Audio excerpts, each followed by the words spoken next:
what's going to be out today.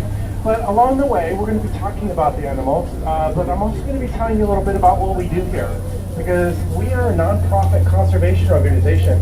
We're known as San Diego Zoo Global, and right now we have people all over the world fighting extinction. We're in 70 countries, and we're involved with about 140 conservation projects right now. So we're going to be talking about those a little bit during our tour this morning. And on the right-hand side, those flamingos you see, those are American flamingos.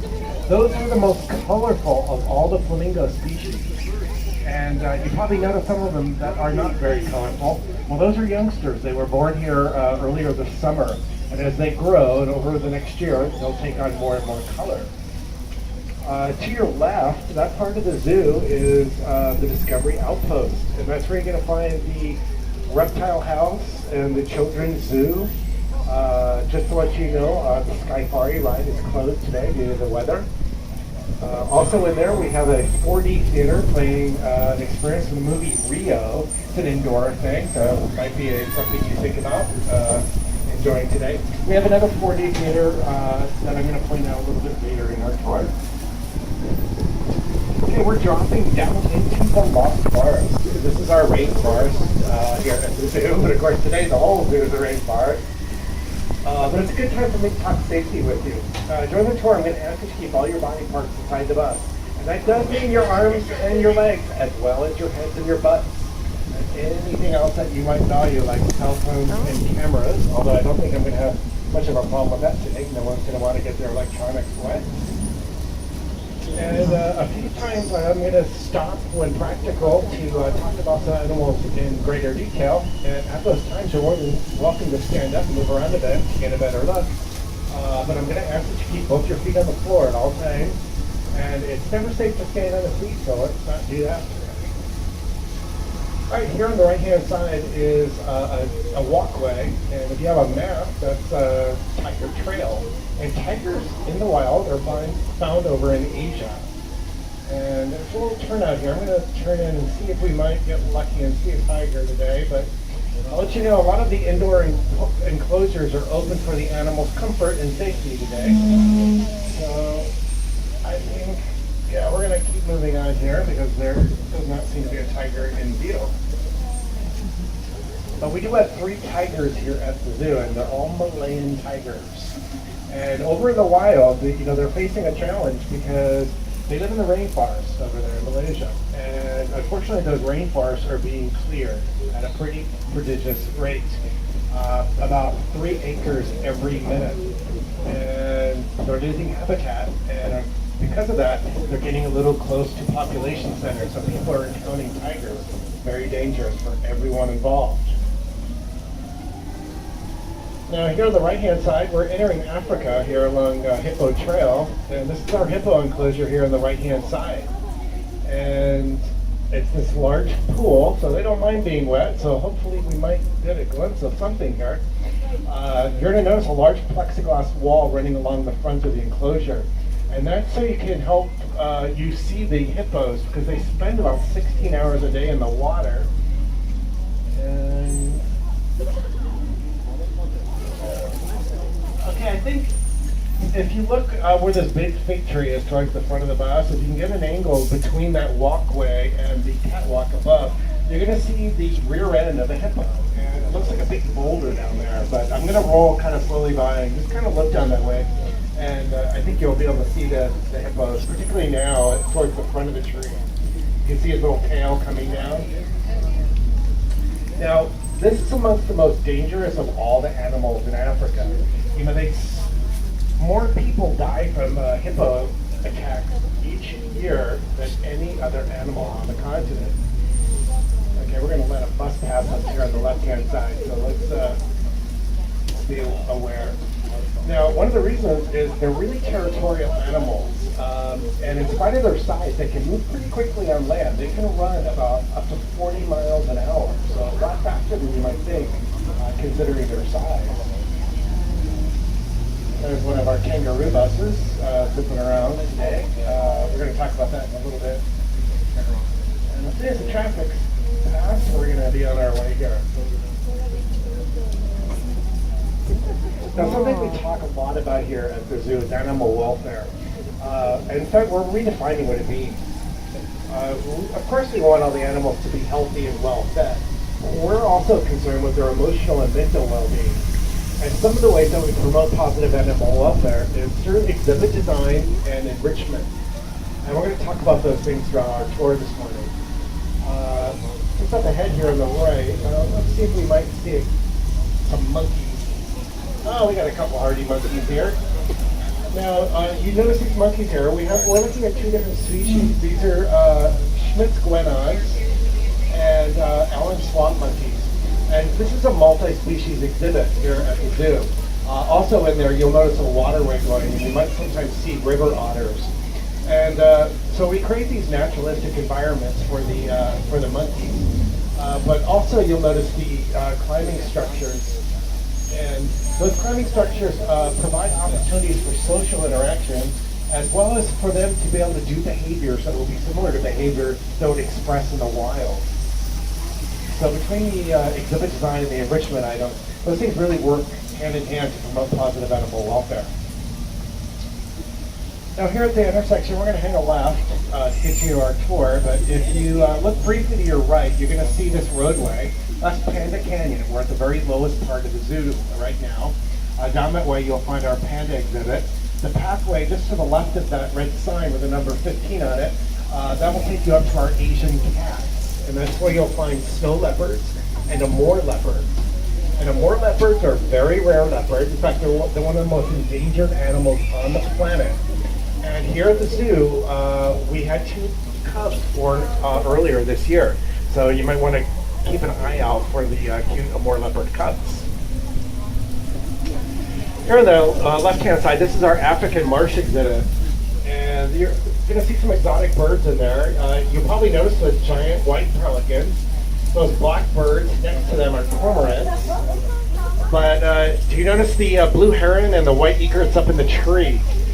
Those are local birds, and they're freeloaders. They know we take really good care of our animals here at the zoo. So they're just flying in here for the day to enjoy everything the zoo has to offer. They're pretty smart birds.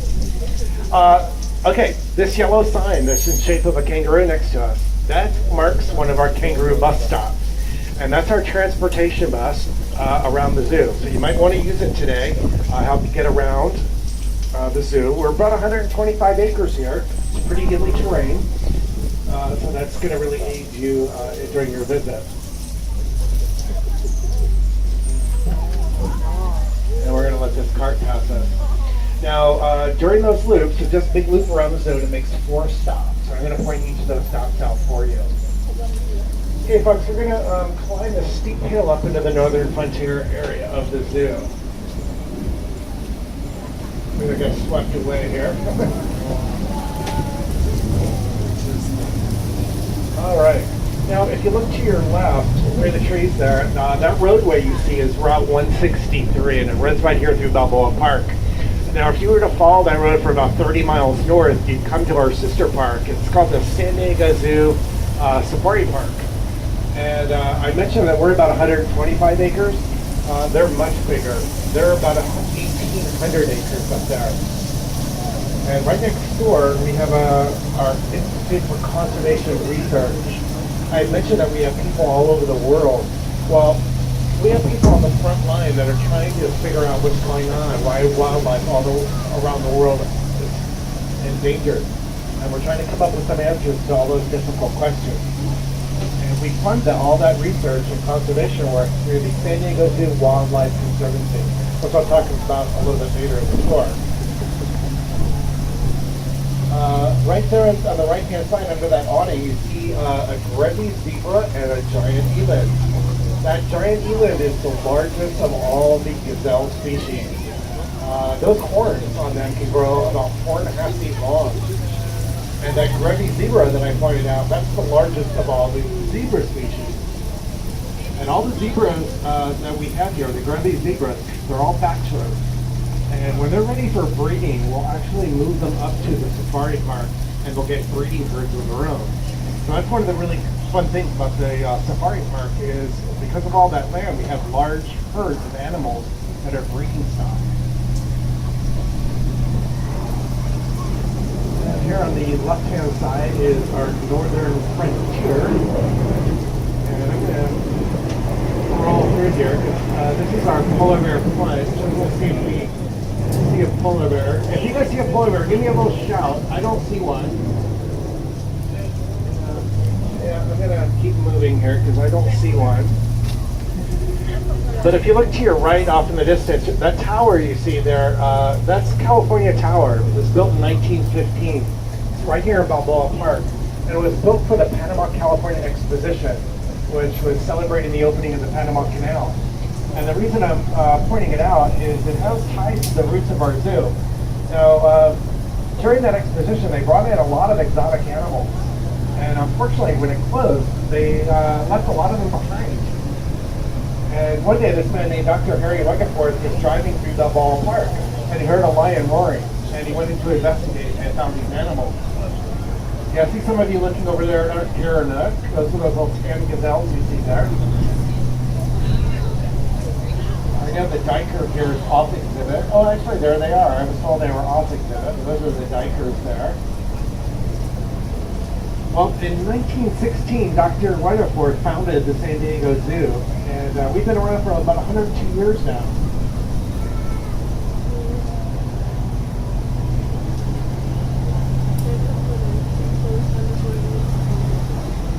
All right, as we come up to the top of the hill here, on the right-hand side, in just a moment, you're going to see the other one of our 4D theaters, and this one's playing experiences from two different movies. From The Martian and Happy Feet. And this theater will be open today until about 4 o'clock. So it's a nice respite from the rain. You might want to go in there and enjoy that experience today. And here on the left-hand side is our mountain lion exhibit. And we rarely see the mountain lion from the bus. They're crepuscular, which means that they're active after dusk and before dawn. And also up ahead on the left-hand side is another one of our kangaroo bus stops. This one's number 3. That's often a really good way to get up that hill we just climbed. And it also marks the entrance to Elephant Odyssey. Now, if you look in just a moment, you're going to see some brown umbrellas on the right-hand side. And just beyond those, that green structure you see is Bashore Bridge. It connects Elephant Odyssey over with Treetops Way. That's where you find a lot of our primates, including the gorillas and orangutans. So you can walk across that bridge. Now, Elephant Odyssey is a really interesting exhibit because it tells the story of our backyard here in Southern California. And the animals that we're going to find in here, they're a living representation of animals that existed in this area over 12,000 years ago. Now, many of those animals have gone extinct.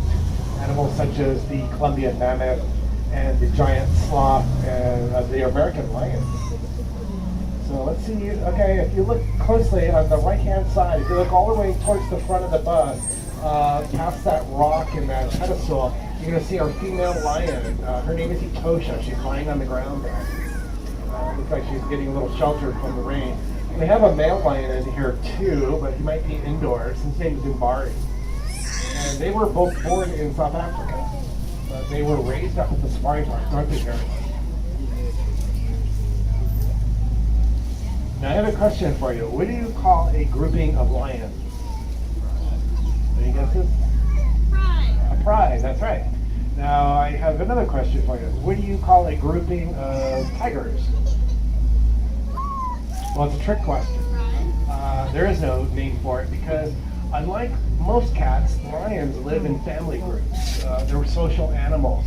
Most cats are solitary animals. That's why you generally see them on exhibit alone, because it's part of the welfare that we provide to the big cats. Other animals that prefer solitude include things like the rhinoceros that you see over in the urban jungle. This exhibit here on our right-hand side is a jaguar exhibit, and I can pretty much promise they will be indoors today. They spend a lot of time in the indoor enclosure.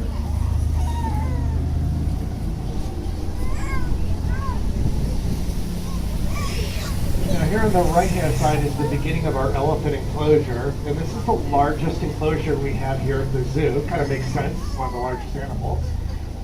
And here at the zoo, we have 4 elephants, and all of our elephants here at the San Diego Zoo are females. We don't have any males. In fact, they're older, non-breeding females, so they're essentially here for retirement. And over there in the distance, that looks like, I think that's Debbie. Now, Debbie is one of our Asian elephants. Now, there's 2 species of elephant. You guys know the 2 different species? There's an Asian and African, that's right. And the simplest way to tell the difference between the 2 species is the size of their ears. Now notice Debbie's ears over there. See how small her ears are? Now when we get a glimpse of one of our African elephants, we're going to see if we can make a comparison on their ear size. Now Debbie over there, she's one of our smartest elephants here. I mean, all elephants are pretty smart. She's one of the smartest. You know, one of the forms of enrichment that we provide the elephants are... Sorry, I'm listening to the radio for a moment. Are puzzle feeders. We have all these puzzle feeders throughout the elephant enclosure. We're going to talk about them a little bit more. But it's a form of enrichment, and they're designed to engage their critical thinking. Now, Debbie there, I told you, is one of the smartest. One day, the keepers brought a ball that had a little hole in it, and inside it's food and tasty treats that they really want to get to. And she's really impatient because you have to roll that ball around and little treats would fall out. Well, she's pretty smart. She took that ball over to her pond and she submerged it. And what happened is all those tasty treats came out of that hole and rose to the surface of the water where she would just scoop them up and eat them. So that's how intelligent some of these elephants are. And Debbie is probably one of the best problem solvers we have. This building here on the right-hand side is our Elephant Care Center. And every day, the keepers bring them in here for a physical examination. And here at the zoo, we practice protected contact. And what that means is that you're never going to find a keeper inside the enclosure with a large animal like an elephant or a predator like a lion back there, because it's very dangerous. In fact, it looks like we've got a couple of our elephants right here. Let's see who we got here. If you look at this very bay right towards the front of the bus, this is on the outer covered area. Let's see who we have here. Okay, the elephant that's closest to the back of the bus there with the tusks, her name is Shaba, and Shaba is one of our African elephants. And this other elephant here next to her, the one towards closer to the front of the bus, her name is Mary, and Mary is one of our other Asian elephants. And she's the oldest elephant we have here at the zoo. And she's also our dominant, so she's in charge of the little herd here at the zoo.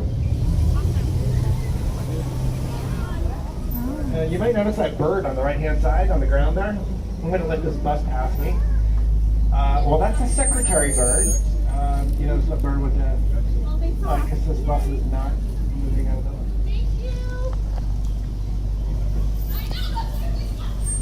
Oh, someone dropped it. Okay. Thank you so much.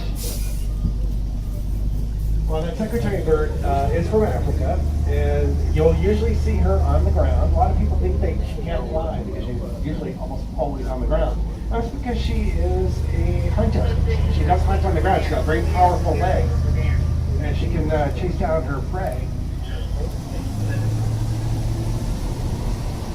Now, I mentioned the puzzle feeders.